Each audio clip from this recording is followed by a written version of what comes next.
भवसंभव भीति भेदनम सुख संपत् करुणा निकेतनम व्रतदान तप क्रिया फलम सहजानंद गुरुम भजे सदा वर्णिवेश रमणीय दर्शनम मंदहास्य रुचिराननाम्बुजम पूजितं सुरनरोत्तमे मुदा धर्मनंदन महं विचिन्तये त्वं सुकान्तभृतं कान्तं त्वं कान्तं सर्वदोगतं त्वं गते द्वेगदेव त्वं त्वं वन्दे भक्तिकासुतम्।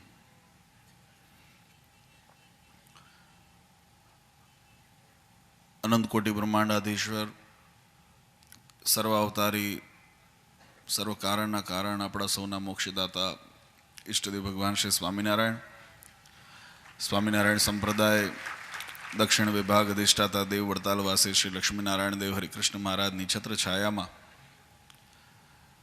जेमना परम पावन सानिध्यमां आपणे सौ अहींया कथा श्रवणनो लाभ लई रह्या छीए एवा जगन्नाथपुरी ने विषय मंदिर में बिराजमान भगवान जगन्नाथ जी ना दिव्य सानिध्य में श्रीमद सत्संगी जीवन कथा पारायण शुभ प्रसंगे सभा में उपस्थित धर्मकूल आश्रित वाला सर्वे अमारा संतो श्रीजीना लाडीला धर्मकूल आश्रित वाला सर्वे सत्संगी हरिभक्तों सर्वधर्म प्रेमी सज्जनों मोक्ष भागी जीवात्माओं दरेक भक्तजनों ने अमारा हृदयपूर्वक जय स्वामीनारायण। आजे श्रीमद सत्संगी जीवन कथा पारायण अंतर्गत सद्गुरुवर्य शतानंद स्वामी हेमंत सिंह राजा ने जे सत्संगी जीवन कथानु महात्म्य समझावेलू जेनु निरूपण सद्गुरुवर्य मुक्तानंद स्वामीए पोतानी कलमे कंडारेलू छे। आ दिव्य महात्मा આપણે સૌ શ્રવણ કર્યું। કોઈને એમ થાય કે આ કથાની અંદર એવું આવ્યું કે મહાત્મા જે સાંભળે અને આખી કથા શ્રવણનું ફળ મળે છે, એટલે સ્વાભાવિક રીતે મનમાં પહેલો સંકલ્પ એવો થાય કે માત્ર ચાખવાથી પેટ થોડી ભરાય। પહેલું મનમાં એમ થાય ને, કોઈ વાનગી બની હોય અને એનો સ્વાદ કેવો છે ચાખવા માટે બટકું કે કોળિયો કદાચ એકાદ મોઢામાં મૂકીએ, એના ગુણોનું વર્ણન એમાં ખૂબ હોય, એનો સ્વાદ કેવો છે, એની ગુણ કેવા છે, બધું ખ્યાલ આવી જાય એક બટકું લઈએ એટલે। પણ એનાથી પેટ થોડી ભરાય તો એવું શા માટે લખવામાં આવ્યું કે આ મહાત્માનો જે ભાગ એનું જો કોઈ શ્રવણ કરે તો એને કથા શ્રવણનું પુણ્ય મળે છે। એની પાછળ વાલા ભક્તો બહુ સુંદર એક મર્મ રહેલો છે, એની પાછળનો સિદ્ધાંત બહુ સુંદર છે। સામાન્ય રીતે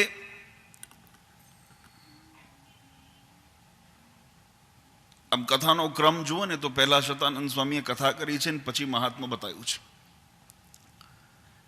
અને મહાત્મા જ્યારે પ્રસંગ વર્ણતા હતા, કારણ કે કથામાં આગળ એવો ક્રમ આવ્યો કે મારા સ્વધામ ગમનપાદ આચાર્ય શ્રી રઘુવીરજી મહારાજ અયોધ્યા પ્રસાદજી મહારાજે સાનિધ્યની અંદર શતાનંદ સ્વામીને બોલાવીને કથાનું જ્યારે શ્રવણ કરવાનું કીધું ને ગઢપુરની અંદર આ પ્રથમ કથા વંચાણી અને એ કથા વંચાણા પછી સમય વીતી થયા બાદ હેમંતસિંહ રાજાએ એનું મહાત્મ્ય પૂછેલું છે કે આના ગુણ શું છે, આની અંદર લક્ષણો શું છે, ને એ બધું આપણે ક્રમની અંદર જોયું।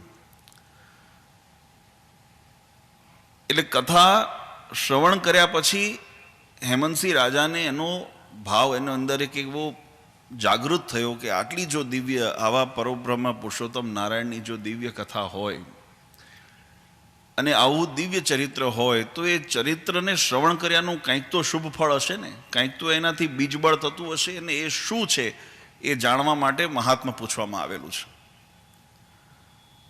શ્રોતા વક્તાના લક્ષણો કેવી રીતે સંભળાય કે આ બીજબળ એનું જે છે પ્રગટ થાય, એ જાગૃત થાય, અને એ ક્રમની અંદર આખો આ સંવાદ આવેલો છે।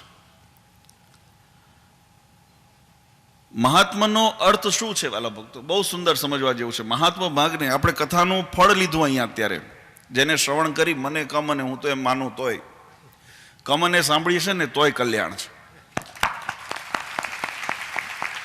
આ કથા એવી છે, ભગવાનના ચરિત્રો એવા છે, પણ મહાત્માનું એટલું બધું પ્રાધાન્યપણું અહીંયા આપવામાં આવ્યું છે. ને છેલ્લે જ્યારે પૂર્ણાહુતિ આવશે ને ત્યારે પણ એવું આવશે કે આ ભાગને અધ્યાયને પણ જો શ્રવણ કરે ને તો આખી સત્સંગી જીવન કથાના શ્રવણનું પુણ્ય મળે છે, એવું છેલ્લે આવશે. તો આ ભાગ, આ જે વિશેષતા બતાવવાનો જે ભાગ, આ મહિમા બતાવવાનો જે ભાગ, એનું મહાત્મ્ય બતાવવાની પાછળનો મર્મ એટલો જ છે વાલા ભક્તો. બે શબ્દ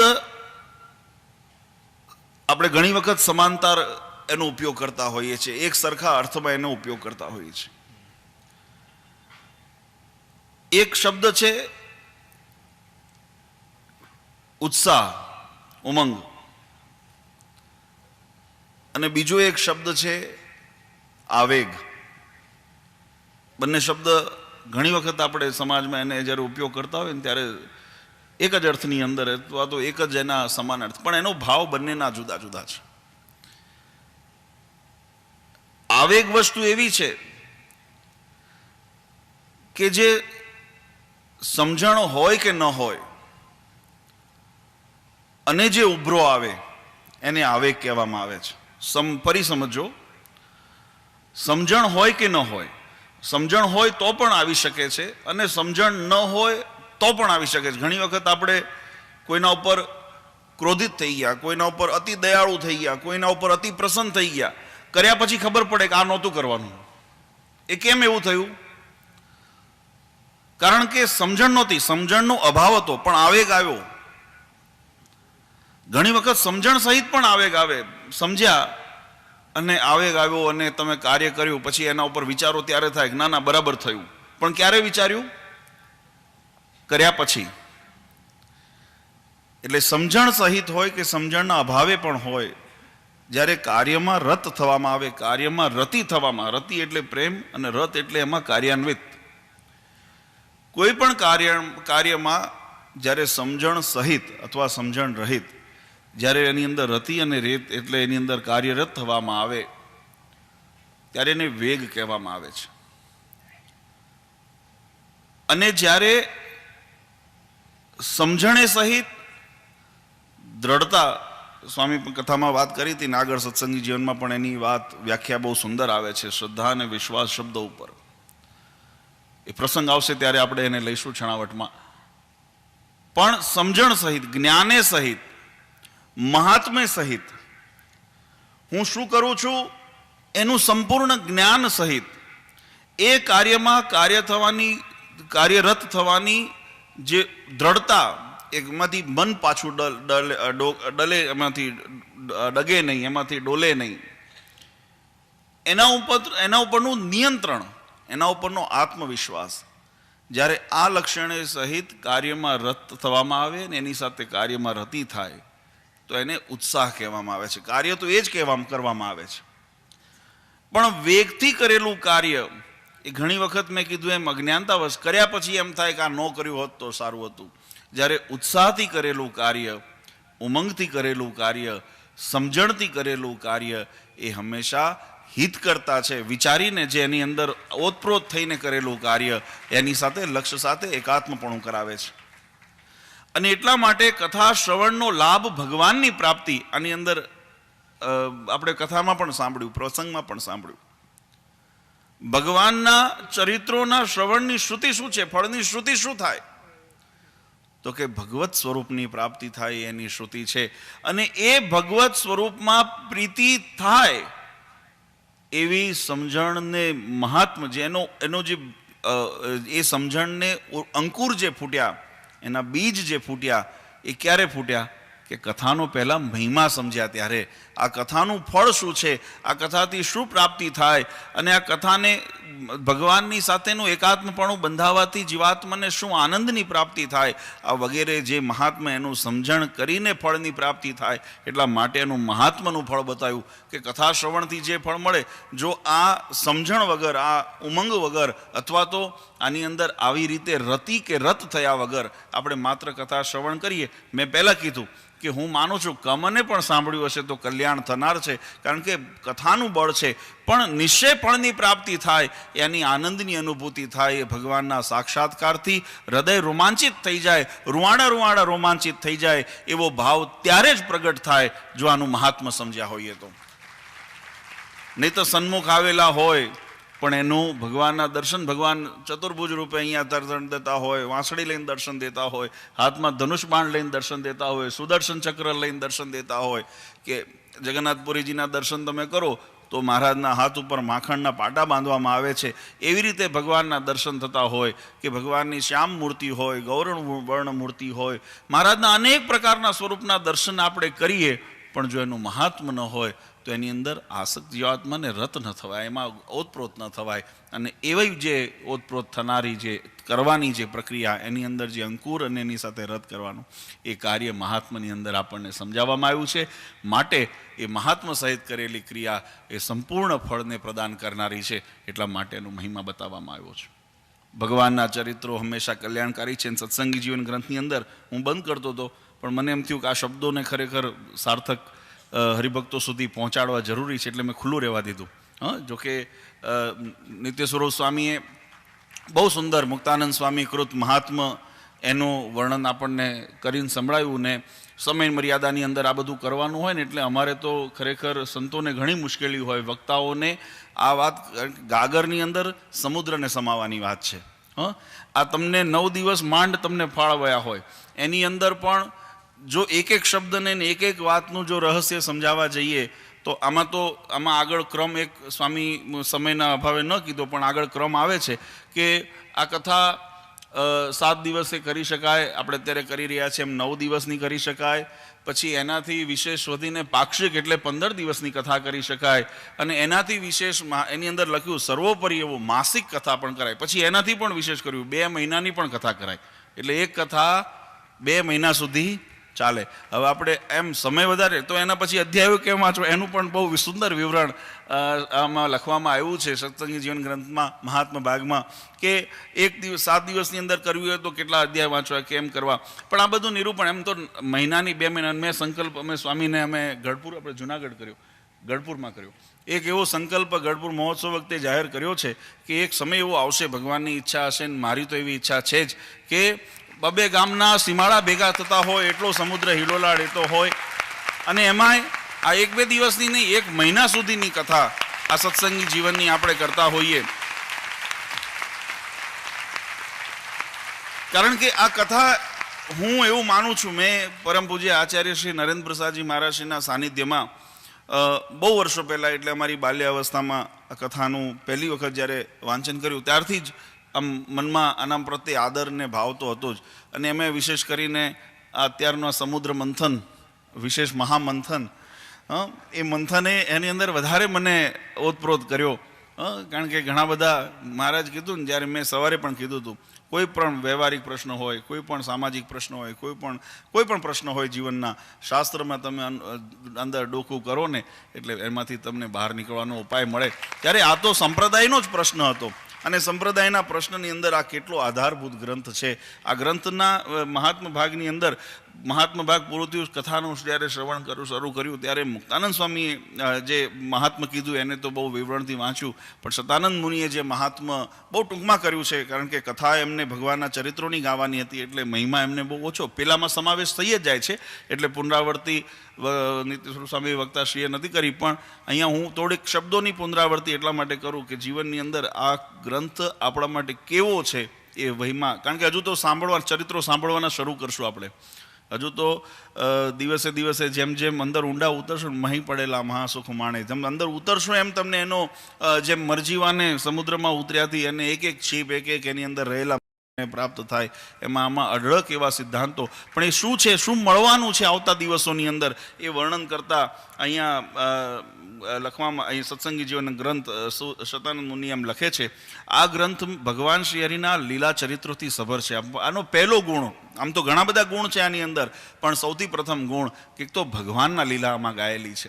ભગવાનના ચરિત્રો આમાં ગાયેલા છે. અને ભગવાનનું મેં સવારે કીધું હતું કે ભગવાનના સંબંધમાં આવેલી કોઈ પણ વસ્તુ, ભગવાનના યોગમાં આવેલી કોઈ પણ વસ્તુ હંમેશા કલ્યાણકારી હોય ને હોય, એમાં જરાય. અને એ પરમાત્માના ચરિત્રોનું વર્ણન કરતો ગ્રંથ છે, અતિ સુંદર છે. એના શબ્દો, એની રચના, એની અંદર જે એના અનુપ્રાસ જે બધા બાંધ્યા છે, એ આપણને મનમાં આનંદ અને એની અંદર મધુરતા અંદર જમાવે એવા છે. અને 8 શાસ્ત્રોના સાર રૂપે છે. અનંત શાસ્ત્રો, એમ આગળ મહાત્મા તો કીધું કે વેદ, પુરાણ, ઉપનિષદ વગેરેના તમામના સાર રૂપે રામાયણ, મહાભારત, આ તમામ જે સત્શાસ્ત્રો, જે કલ્યાણકારી શાસ્ત્રો સમાજની અંદર, જગતની અંદર ગણાય છે, એનો સારરૂપ આ શ્રીમદ સત્સંગી જીવન ગ્રંથ છે. પણ આમાં વિશેષતા જે મારે બતાવી છે, ખાસ મહત્વ દઈને સમજો.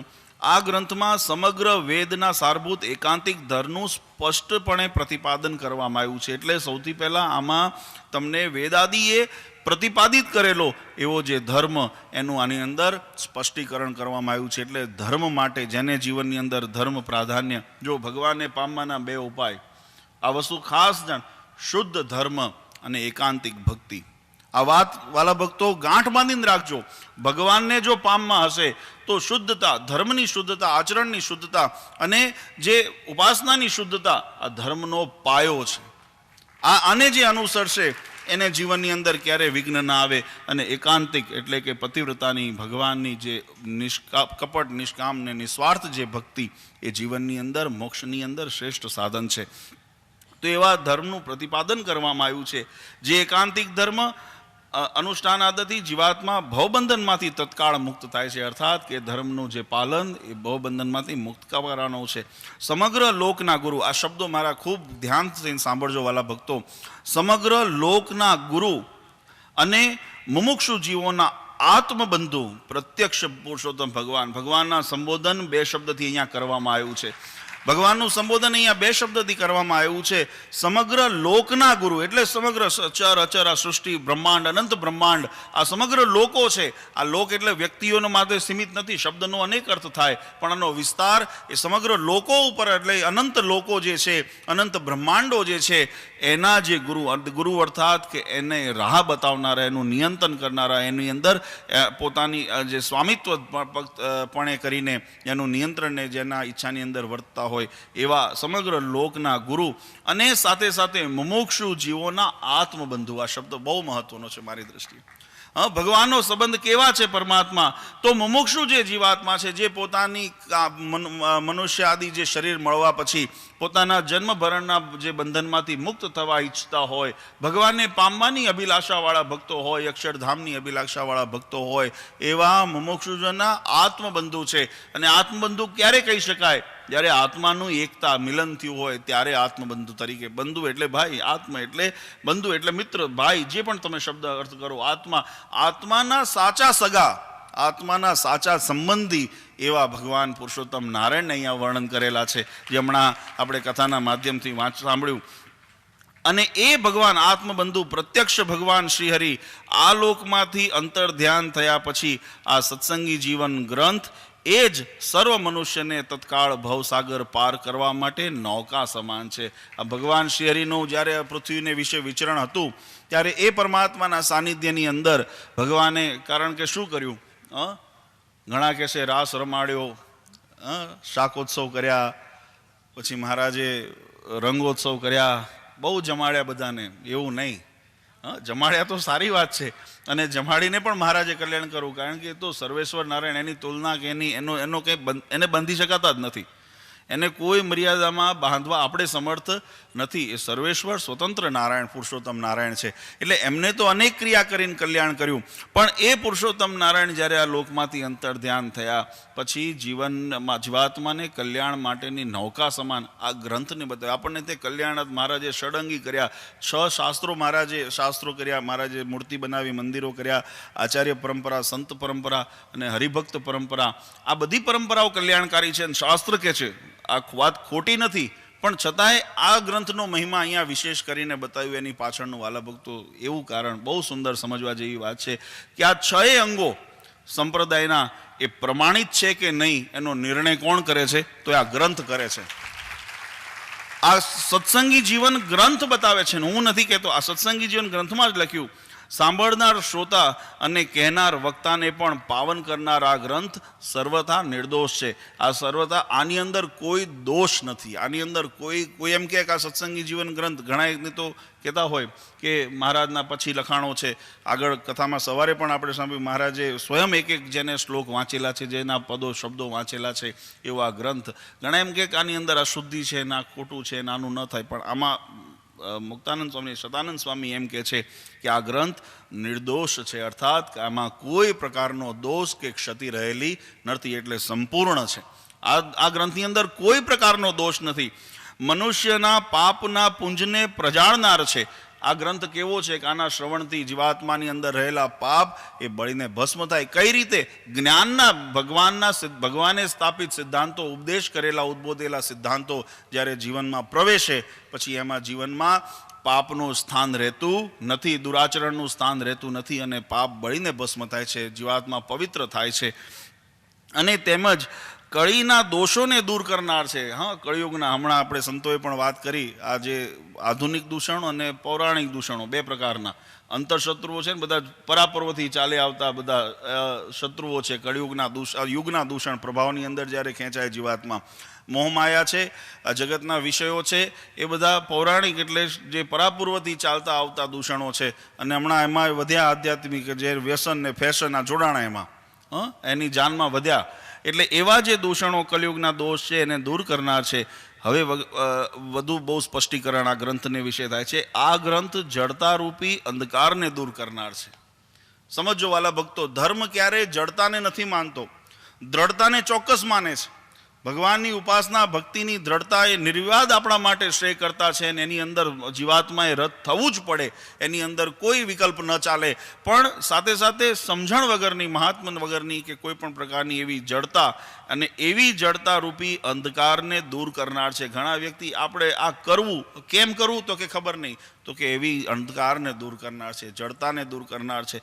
કોઈએ શાસ્ત્ર સંમત ન હોવા છતાં પણ કોઈએ પ્રચલિત કરેલો ધર્મ, કોઈએ પ્રચલિત કરેલો માર્ગ, શાસ્ત્ર મર્યાદાથી વિપરીત હોવા છતાં કોઈએ કીધું કે આ છે, અને લોકો જેમ એની પાછળ ગાડેરો પ્રવાહ વળે અને માણસ અથવા સમુદાય એની પાછળ વળતો થઈ જાય, તો એ રસ્તો બતાવનારનું તો કલ્યાણ થાય, પણ એ માર્ગ ઉપર ચાલનાર પણ નિર્દોષ, અકારણ પોતે કોઈ પણ વાંક વગર પણ એના ખોટા માર્ગે ચાલી નીકળ્યા, માટે એનું પણ અકલ્યાણ થાય. તો એવા મુમુક્ષુને સાવધાન થઈને પોતાનો માર્ગ પાછો વાળવા માટે, સદમાર્ગ ઉપર ચડવાને માટે અવકાશ મળે, એના માટે આ ગ્રંથ સત્સંગી જીવન એ પ્રકાશ રૂપ આપણને પથ બતાવનાર છે, કે જેનાથી જડતા કોઈ પ્રકારે કોઈ માણસે પકડી લીધી હોય તો એનાથી એ છૂટે. અને આ ગ્રંથમાં વર્ણાશ્રમ આદિ ધર્મના બધા જ અંગોનો સુંદર નિર્ણય કરવામાં આવ્યો છે. ઘણા માન્યતા હોય, માન્યતા અને ધર્મ એમાં અંતર છે.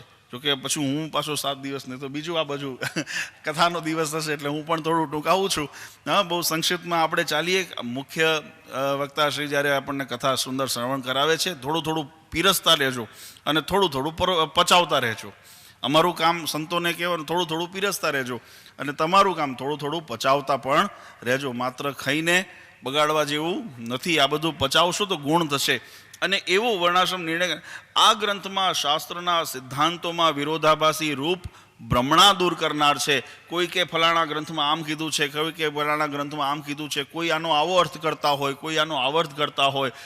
સદાનંદ સ્વામી એમ કહે છે કે આ તમામ જે ભ્રમણાઓ, અથવા તો જે ગેરસમજો, અથવા તો જે વિરોધાભાસ ઊભો થયો હોય, વિરોધાભાસની ભ્રમણાઓ ઊભી થઈ હોય, એ તમામનું શાંત કરી અને જે સ્પષ્ટ જે સિદ્ધાંત ધર્મ છે, જે સ્પષ્ટ સિદ્ધાંત છે, ભક્તિનું જે સ્પષ્ટ સ્વરૂપ છે, જ્ઞાનનું જે સ્પષ્ટ સ્વરૂપ છે, એ તમામનું આ સત્શાસ્ત્રની અંદર નિરૂપણ કરવામાં આવ્યું છે. અને એટલા માટે મેં વાલા ભક્તો કીધું કે આ સંપ્રદાય ષડંગી સંપ્રદાય છે. એક એક અંક મહારાજે બહુ વિચારીને સંપ્રદાયની અંદર સ્થાપન કર્યા છે, પણ એ સંપ્રદાયની અંદર એ જે અંગ એ યથાયોગ્ય છે અને એને પ્રતિપાદિત છે કે કેમ, એનું પણ નિર્ણય એ આ સદગ્રંથની અંદર કરવામાં આવ્યો છે. મંદિર, તો કે આમાં કેમ લખ્યું, કેમ બને મંદિર, કોણ બનાવી શકે, કેવી રીતે બની શકે, એની મૂર્તિ પ્રતિષ્ઠા ક્યારે થાય, એ અમારા માટે પણ માર્ગદર્શન રૂપ બની શકે અને હરિભક્તો માટે પણ એ માર્ગદર્શન રૂપ બની શકે. પછી કોઈ એવું વાત કરે કે આ ખોટી મંદિર આ પ્રતિષ્ઠા કરવા જાઓ અને ન જાય, અથવા તો કોઈ ન ગયા હોય તો પણ અમારા માટે દોષરૂપ થાય, અને અમે ન જઈએ અને તમે ટીકા કરો તો તમારા માટે પણ દોષરૂપ થાય. કારણ કે આમાં એનો નિષેધ કરેલો છે, આમાં અમુક વસ્તુ પ્રતિપાદન કરેલી છે. એટલે આ બધા સિદ્ધાંતોનું પ્રમાણ કોણ આપે? આ સંપ્રદાયની અંદર. એટલે પ્રમાણભૂત આ સત્સંગી જીવન ગ્રંથ છે, બંધારણીય સત્સંગી જીવન ગ્રંથ છે, કલ્યાણકારી તો છે જ, એમાં કોઈ નિચોડ એમાં બીજો ન આવી શકે. માટે આવો સુંદર ગ્રંથનું શ્રવણ આજે આપણે કરી રહ્યા છીએ. તો પરમ પૂજ્ય સનાતન ધર્મ ધુરંધર આચાર્ય શ્રી અજેન્દ્ર પ્રસાદજી મહારાજ, અસોગાદીવાળા માતુશ્રી અને મારા સમગ્ર ધર્મકુળ પરિવાર વતી તમને સૌને અંતરના આશીર્વાદ આપી સર્વને મંગળ કામના કરી મારી વાણીને વિરામ આપું છું. સહેજાન સ્વયં.